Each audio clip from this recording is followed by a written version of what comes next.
नाथ।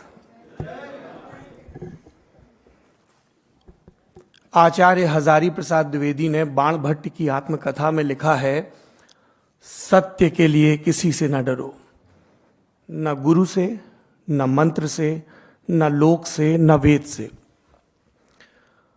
मैं बहुत कृतज्ञता के साथ ये अवार्ड स्वीकार कर रहा हूं, लेकिन यहां कुछ बातें कही गई जिनसे मेरी सख्त ना इत्तेफाकी है।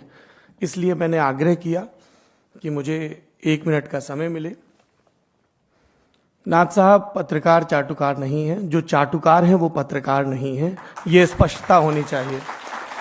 देश में ज्यादातर पत्रकार आज भी शक्ति के स्रोत, चाहे वो कॉरपोरेट हो, चाहे वो नेता हो, चाहे वो प्रशासन हो, उनसे लगातार जूझ के जनता की नुमाइंदगी कर रहे हैं।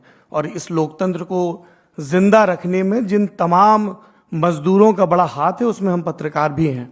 तो ये एक स्पष्ट बात होनी चाहिए, देश के ज्यादातर पत्रकार चाटुकार नहीं है। उनको चाटुकार बनाने की कोशिश जो कर रहे हैं वो भी सामने है, अलग अलग हैं। मेरा जब परिचय दिया जाता है तो जब लेफ्ट विंगर्स को ट्रोल करना होता है तो वो बताते हैं कि मैं पंडित दीनदयाल उपाध्याय सनातन धर्म विद्यालय का पढ़ा हुआ हूं, जिसका मुझे गर्व है। जब राइट विंगर्स को मुझे ट्रोल करना होता है तो कहते हैं कि मैं जवाहरलाल नेहरू यूनिवर्सिटी का पढ़ा हुआ हूं, इसका भी मुझे गर्व है। मंच पर शिक्षा मंत्री बैठे हैं, शिक्षा मंत्रालय हर साल रैंकिंग निकालता है जिसमें लगातार जेएनयू देश के सर्वश्रेष्ठ संस्थानों में बना हुआ है। और जेएनयू कितनी बढ़िया जगह है ये धर्मेंद्र प्रधान जी से ज्यादा कोई इसलिए भी नहीं जानता होगा, क्योंकि एक तो, और ये बड़ी अच्छी बात भी है कि स्टूडेंट पॉलिटिक्स से निकले हैं, विद्यार्थी परिषद की राजनीति से निकले हैं। विद्यार्थी परिषद के ध्येय वाक्य की मुझे कुछ पंक्तियां बड़ी पसंद हैं, ज्ञानशील एकता।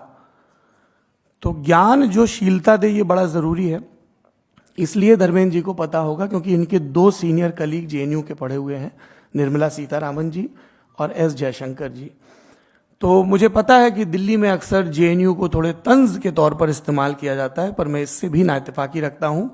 संघ के विद्यालय से कोई पढ़ा हो या कथित तौर पर कम्युनिस्टों के गढ़ से पढ़ा हो, अंततः वो कर्म क्या कर रहा है, सत्य बोलने के लिए लोक से, वेद से, मंत्र से, गुरु से भी जूझने की क्षमता रखता है, तो वो सत्य के रास्ते पे आगे बढ़े, संविधान के मूल्यों की रक्षा करे और खुद को गर्व से पत्रकार कहे। आपने मुझे इस पुरस्कार के लायक समझा, मैं बहुत कृतज्ञ हूं।